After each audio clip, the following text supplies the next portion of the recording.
Kita ingin mempresentasikan singkat tentang statistika hari ini. Sebelum itu, perkenalkan saya Awan. Saya Amel. Saya Ulan, saya Mutia, Saya Zihan. saya Naila, saya Tiana, Saya Zahra. saya Devina, Saya Niko. Saya Daus. Saya Andreas. Saya Muklis. saya Sinta, Saya Citra. saya Anissa, Saya Aul. saya Azalea. Langsung saja kita masuk ke presentasi tentang statistika.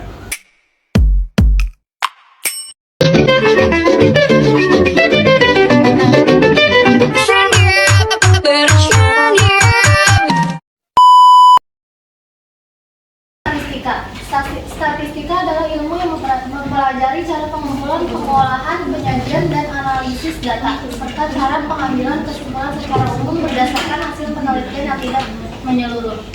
Penyajian data. Data menurut penyajiannya dibagi menjadi dua, yaitu satu data tunggal, yaitu data yang disajikan satu persatu. Dua, data kelompok, yaitu data yang disajikan berdasarkan interval tertentu atau dikelompok-kelompokkan. Sejarah dan penemu statistika. Sejarah dan penggunaan statistika dalam kehidupan manusia. Perkembangan ilmu statistika terjadi bersamaan dengan perkembangan sejarah manusia. Data statistik telah digunakan oleh bangsa-bangsa di Mesopotamia, Mesir, dan Cina pada masa sebelum Masehi. Mereka menggunakan statistika untuk memperoleh informasi tentang jumlah pajak yang harus dibayar oleh setiap penduduk dan jumlah hasil panen dari pertanian.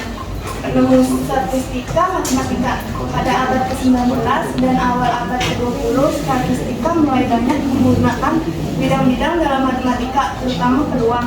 Calperson merupakan pelopor statistik matematika. Atau nilai tengah adalah pemutaran data yang membagi suatu data menjadi setengah atau 50% data terkecil dan terbesarnya. Rumus median itu data tunggal ganjil adalah median sama dengan X di EN plus 1/2. Contoh soalnya, hitung median dari data berikut ini, 91375. Pembahasannya urutan data terkecil sampai terbesar, 13579. Data satu itu 1, data kedua 3, data ketiga 5, data keempat 7, data kelima 9. Kedua hitung banyak data N itu ada 5. Kenapa 5? Ini ya dari sini. Rumus median data benar. MN sama dengan X, N per 2 ditambah X dalam kurung N per 2 ditambah 1 tutup kurung per 2. X itu adalah data ke, N adalah banyaknya data. Contoh soal, hitung median dari data berikut ini, 4, 8, 6, 2. Pembahasan yang pertama kita urutkan datanya dari mulai yang terkecil. Urutan data ke-1 adalah 2, urutan data kedua adalah 4, urutan data ketiga adalah 6, urutan data keempat adalah 8. Kedua, hitung banyaknya data. Banyaknya data adalah 4. Lalu ketiga kita masukkan ke dalam rumus median. Median sama dengan X, N per 2 ditambah X dalam kurung N per 2 ditambah 1 tutup kurung N tutup kurung per 2. Median sama dengan X 4 per 2 ditambah X dalam kurung 4 per 2 ditambah 1 tutup kurung per 2. Median sama dengan X 2 ditambah X dalam kurung 2 ditambah 1 tutup kurung per 2. X2 ditambah X3 per 2. Kenapa bisa 4? Karena di sini data keduanya adalah 4 dan data ketiganya adalah 6. Median sama dengan 10 per 2 dengan jumlah hasil terakhir 5. Ada median kelompok. Rumus median data kelompok yaitu ada data di bawah ditambah setengah dikali jumlah data dikurang frekuensi kumulatif sebelum median per frekuensi interval dikali interval. Kemudian contoh soalnya ada tentukan median data kelompok berikut. Tinggi badan 140 sampai 144, frekuensi 6. 145 sampai 149, frekuensi 8. 150 sampai 154, frekuensi 10. 155 sampai 159, frekuensi 5. 160 sampai 164, frekuensi 4. Frekuensi 165 sampai 169, frekuensi 3. Kemudian kita cari tepi bawahnya terlebih dahulu, yaitu ada dari jumlah datanya 36 dikali setengah ketemu adalah 18. 18 itu mencakup di tinggi badan 150 sampai 154, yaitu dengan frekuensi 10. Yaitu 150 dikurang 0,5 sama dengan 149,5. Kemudian intervalnya ada frekuensi intervalnya ada 10. Kemudian kita mencari frekuensi kumulatif sebelum mediannya yaitu 6 ditambah 8 yaitu 14. Kita masukkan ke rumus yaitu 149,5 ditambah 18 dikurang 14 dikali 5 per 10. Rumus 149,5 ditambah 4 dikali 5 per 10. Hasilnya ada 149,5 ditambah 20 per 10 sampai dengan 149,5 ditambah 2. Hasilnya semuanya itu ada 151,5. Jadi median dari data kelompok tersebut adalah 151,5. Ini ada modus. Modus adalah data yang sering atau paling banyak muncul. Berikut ini rumus dan beberapa contoh pengaplikasiannya. Contoh soal modus data tunggal. Untuk modus dari data tunggal dari data berikut 5, 8, 10, 15, 8, 12, 5, 8, 10. Dalam data ini, nilai 8 memiliki frekuensi tertinggi yaitu 3 kali. Sehingga modus data tunggalnya adalah 8. Berikut ini adalah modus data kelompok. Modus adalah data yang sering atau paling banyak muncul. Berikut ini rumus dengan beberapa contoh pengaplikasiannya. Rumus modus data kelompok yaitu tepi bawah ditambah D1 dibagi D1 ditambah D2 dikali panjang kelas atau interval. Contoh soalnya yaitu tentukan modus data kelompok berikut.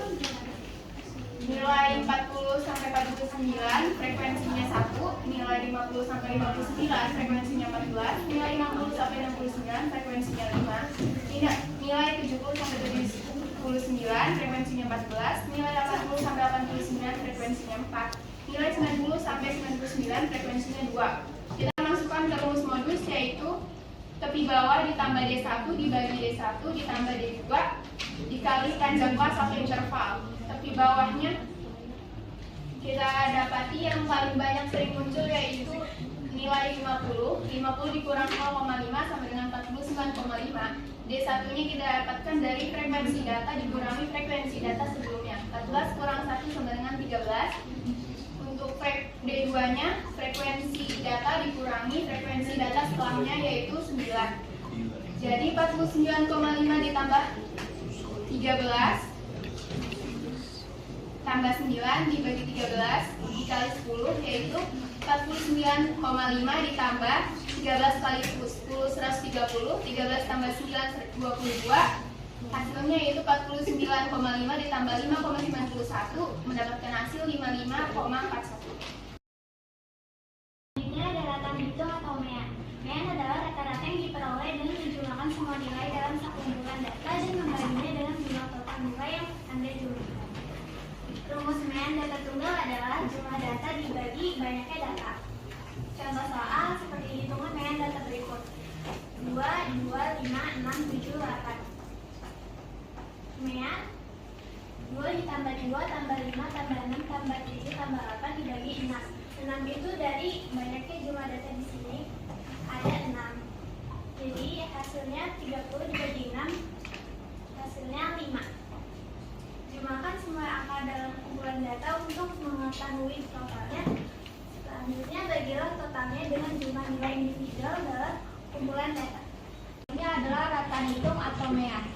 Rumus rata hitung dalam data kelompok yaitu adalah X bar sama dengan sigma frekuensi interval dikali nilai tengah per sigma frekuensi interval. Di sini ada contoh soalnya yaitu nilai 21 sampai 25 dengan frekuensi 2, 26 sampai 30 dengan frekuensi 8, 31 sampai 35 dengan frekuensi 9, 36 sampai 40 dengan frekuensi 6, 41 sampai 45 dengan frekuensi 3 dan 46 sampai 50 dengan frekuensi 2. Di sini kita akan mencari nilai tengah. Sebelumnya frekuensi itu kita akan memasukkan simbolnya itu adalah sigma frekuensi interval dengan dijumlahkan dari data 1 sampai data yang ke terakhir. Selanjutnya adalah nilai tengah. Cara mencari nilai tengahnya adalah dengan 21 ditambah 25 lalu dibagi 2 menghasilkan angka 23. Begitu juga seterusnya. Lalu kita akan mencari frekuensi interval dikali nilai tengah yaitu dengan frekuensi 2 dikali 23 sama dengan 46. Lalu akhirnya kita akan menjumlahkan semua ini dengan simbol sigma frekuensi interval dikali nilai tengah sama dengan 1020. Lalu masukkan rumus lagi, yaitu X bar sama dengan sigma frekuensi interval dikali nilai tengah dibagi sigma frekuensi interval sama dengan 1020 dibagi 30 sama dengan 34.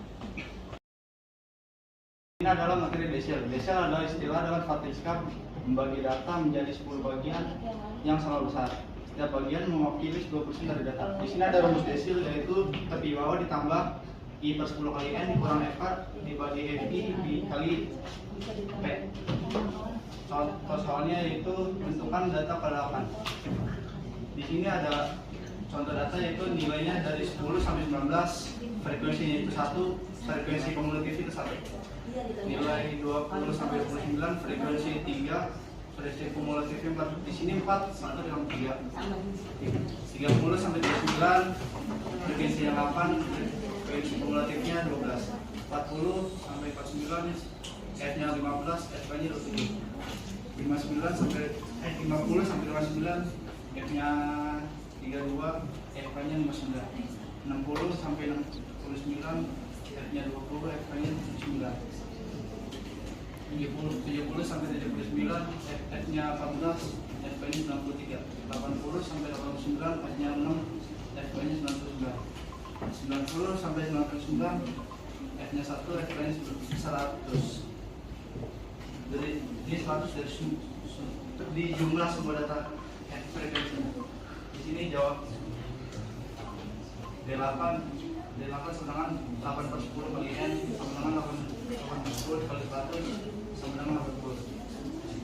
D8 sama dengan tepi bawah ditambah 8 per 10 kali N dikurang F lagi.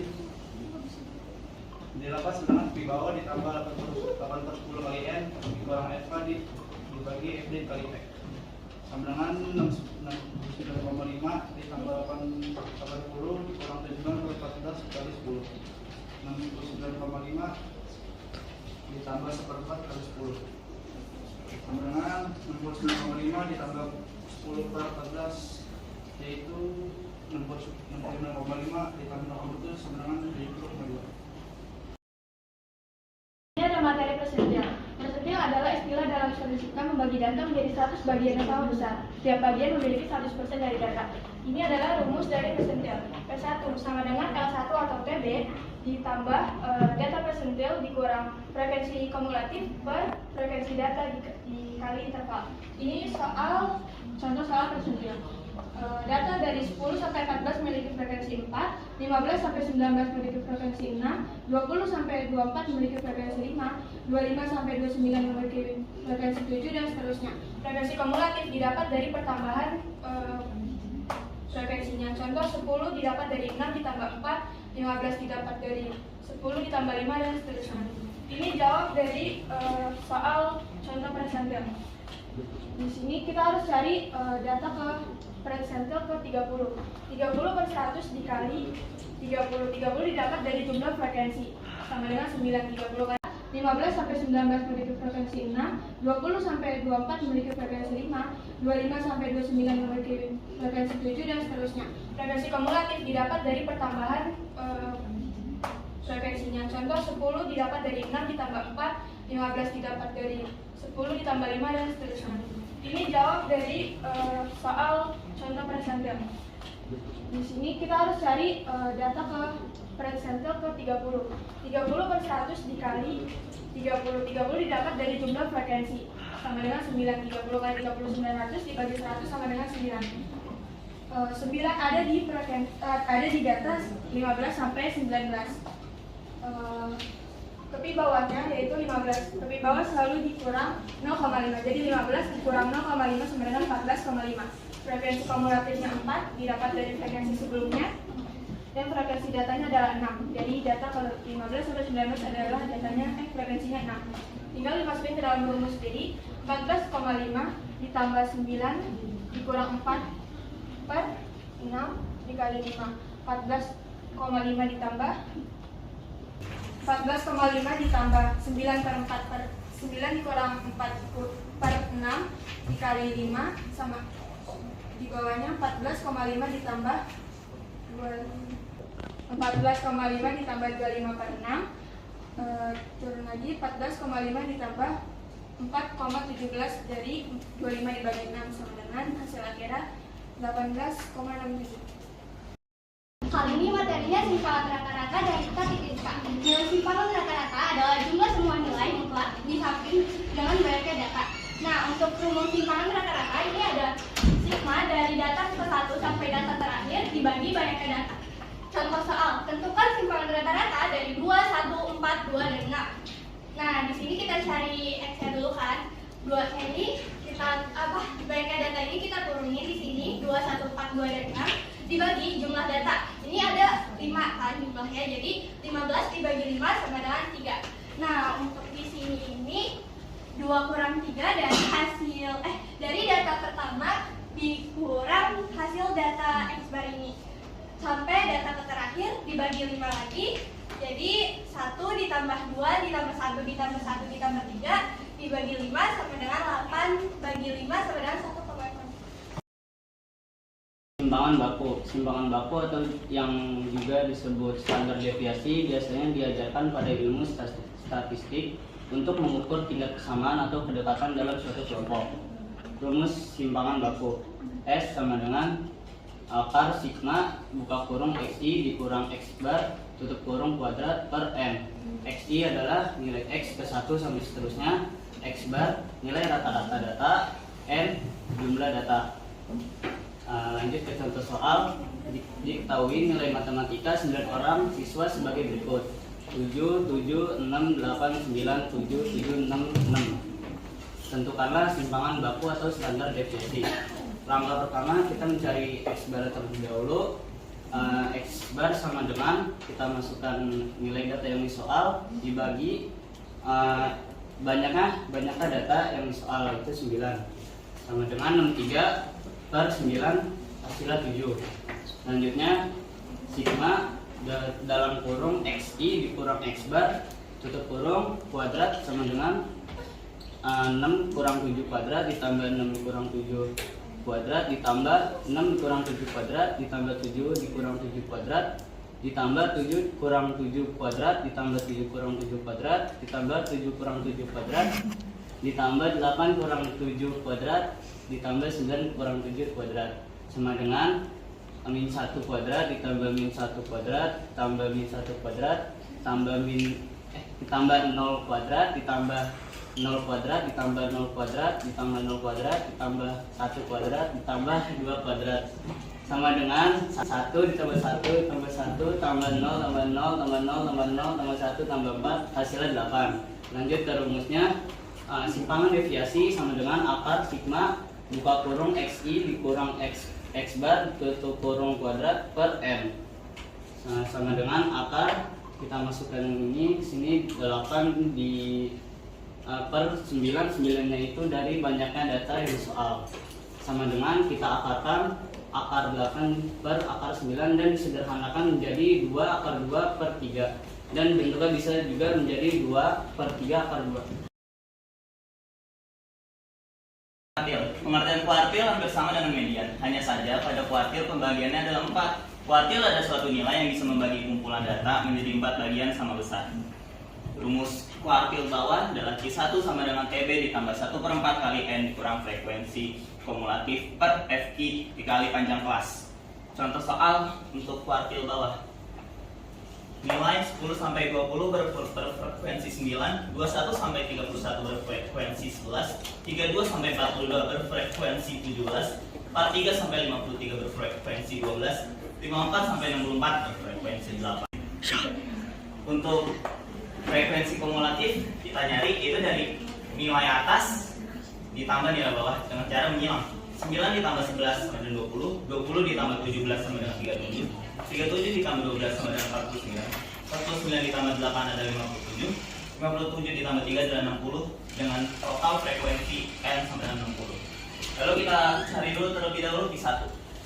Q1 sama dengan 1/4 dikali N sama dengan 1/4 dibagi 60 dikali 60 sama dengan 15. Q1 sama dengan TB ditambah 1/4 dikali N kurang FK dibagi FI dikali panjang kelas. Kita masuk ke rumusnya terlebih dahulu. Jadi diketahui nilai ini 15, berarti sini kita gunain yang ini karena 10 sampai 20. Jadi untuk PB nya kita ambil yang 21. 21 dikurang 0,5 sama dengan 20,5. 1/4 dikali 60 dikurang 9/11 dikali panjang kelasnya itu 11. Intervalnya 11 ya.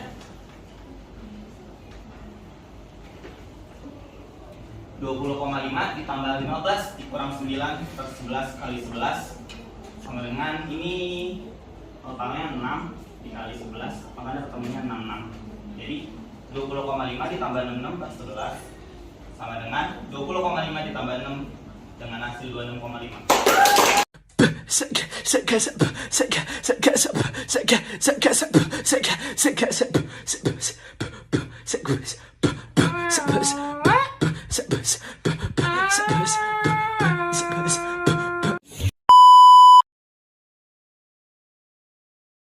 Nah, saya ingin bertanya, mungkin bukan pertanyaan, lebih ke penjelasan ulang tentang median kelompok, desil, sama presentil yang sekiranya menurut saya tadi penjelasannya kurang jelas. Tapi soalnya kalau bisa jangan yang udah ada di PPT ataupun dari Google.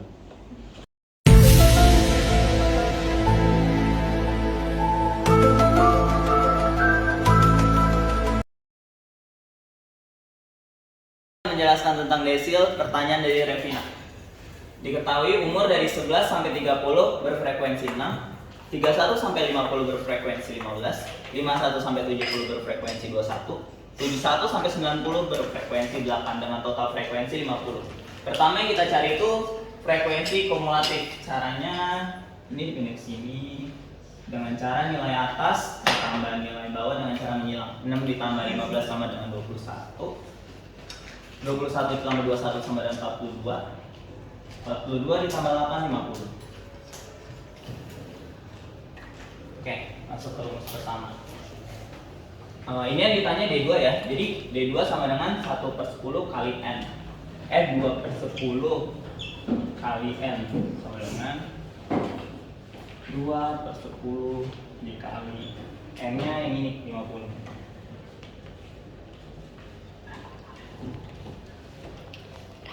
Dua kali 10 100, 100 bagi 10 10. Oke, kita masuk ke yang ini. D2 sama dengan TB ditambah D2 ditambah dalam kurung N I per 10 dikali N dikurang FKD per FD dikali panjang kelas. Karena di sini nilainya 10, berarti kita lihat yang di sini pakai yang ini ya. Soalnya situ 10. Jadi kita cari dulu TB-nya. TB ini dapat nilainya 10, berarti kita ngambil untuk TB-nya yang 31 ya. 31 dikurang 0,5 itu 30,5 ditambah ini kita juga udah tahu nih 2/10 kali N itu sama dengan 10. Berarti di sini kita tinggal tulis aja 10 dikurang frekuensi sebelum desil. Frekuensi kumulatif sebelum desil itu 6, berarti di sini 6 per FD-nya itu frekuensi desil 15 dikali panjang kelas. Panjang kelasnya ini berjarak 20 ya. Jadi di sini 20. 30,5 ditambah 4/15 dikali 20. 1,5 ditambah Dah. 30,5 ditambah 80/15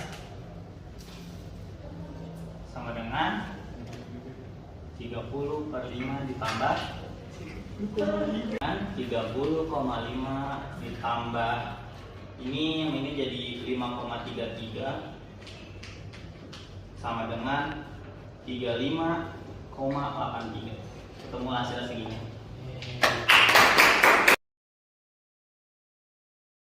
Perkenalkan, nama saya Muhammad Zaki Jinazat. Saya ingin bertanya, sebutkan fungsi statistika dalam kehidupan sehari-hari mulai dari mean, modus, dan rataan hitung. Itu aja sih, sekian dari saya. Saya akan menjawab pertanyaan dari Zaki tentang fungsi statistika dalam kehidupan sehari-hari dari rumus mean sampai simpanan baku. Yang pertama, fungsi statistika di bidang pemerintahan berfungsi untuk menghitung populasi penduduk di Indonesia. Yang kedua, fungsi statistika untuk perkiraan cuaca. Pentingnya statistika dalam kehidupan sehari-hari juga ditemukan dalam proses perkiraan cuaca. Yang kedua, fungsi statistika untuk perkiraan cuaca. Fungsi tersebut kemudian akan dibandingkan untuk melihat cuaca yang akan terjadi dalam waktu dekat. Dan yang ketiga, ada fungsi statistika pada layanan finansial untuk membuat keputusan dan perencanaan finansial serta budgeting dalam perusahaan. Dan yang keempat, ada fungsi statistika di bidang transportasi. Jadi kesimpulannya, statistika di bidang matematika ini sangat berguna untuk kehidupan sehari-hari. Nama saya Toti Aditya Setiawan. Saya ingin bertanya tentang materi statistika yang sudah dijelaskan oleh kelompok Jupiter. Kenapa sih statistika memiliki data tunggal dan data kelompok? Dan jelaskan alasan kalian atas jawaban kalian nanti yang diberikan kepada kita.